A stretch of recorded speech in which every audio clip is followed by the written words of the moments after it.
Life in this hellscape beats you down, traps you, leeches off of you, leaves you hopeless, leaves you drifting into monotony as you attempt to claw yourself out of darkness. This merely comes with the territory in a system that by design benefits the few by taking from the many. People say the system is broken, but that's a lie. It's not broken. It's working exactly as intended. The idea that we could reform ourselves out of this mess and move the goalposts by fractions of an inch at a time, confined in an Overton window limiting what is deemed socially acceptable, it's ultimately an insult to our intelligence. The system itself is the problem. The system itself must burn.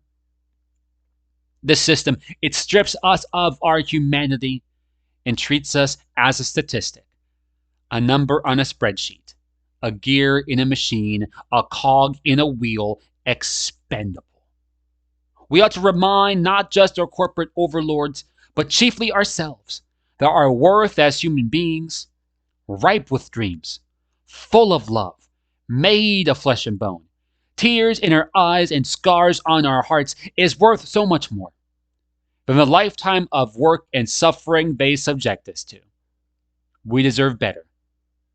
First and foremost, we are human beings. That comes first. Our commitment to our spouses, our children, our neighbors, these are light years ahead of fidelity to a boss, a company, or a brand. When companies spoon feed us the idea that we are supposed to be some family, we may play the part, but deep down, or even openly as I have, we roll our eyes. We don't buy it. And they know we don't, so why not just cut the act and say what they really mean? You're here to be miserable so we can line our pockets, and on occasion, we'll feed you pizza to shut you up. Statistics do have a time and place, but we are not defined by them. We are grounded not by profit margins and shareholder dividends.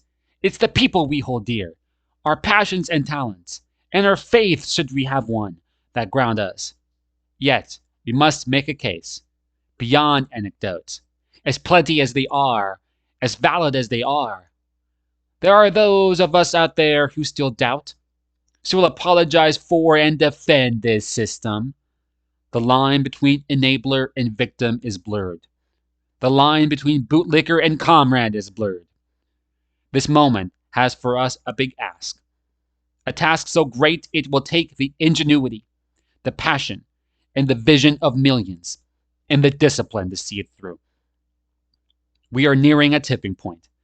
Beyond it is the point of no return, where the damage to our planet and our natural world become irreversible, and the human toll becomes irreparable. We have our sights set on the enemy. We have our pitchforks and torches directed at the enemy. We live and breathe this cause. We eat and sleep this cause. We're not backing down from the fight of our lives, the revolution against capitalism. We must stare reality in the face and confront the despotism at the core of our society. We must call out the elephant in the room and leave no room for error. The stakes are too high.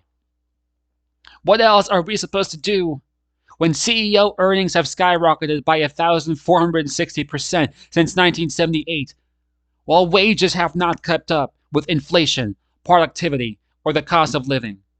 My friends, this is 399 times more than what a normal employee makes.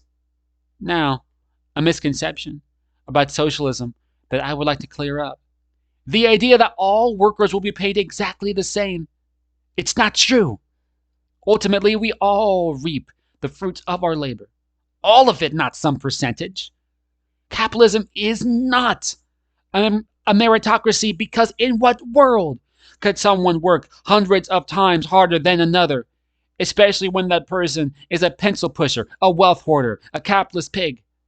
What else are we supposed to do when no state in the union has a sufficient minimum wage to afford an apartment, and that we would have to work over 100 hours a week to do so? What else are we supposed to do when rampant inflation is merely price gouging to protect profit margins? What else are we supposed to do when Americans collectively owe $220 billion in medical debt? If you want to have a conversation about facts and figures, then let's have it. Let's not boast about how well the top 1% are doing this quarter and mercilessly lay off thousands and somehow think that's justified.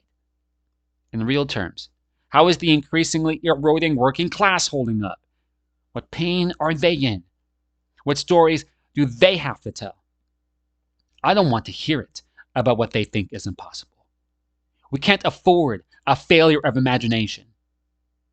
In these trying times, hope beckons us.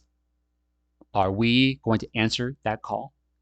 Are we going to live up to our potential as human beings, our loyalty to our friends and communities, our commitment to higher ideals, and begin to have an uncomfortable but necessary conversation?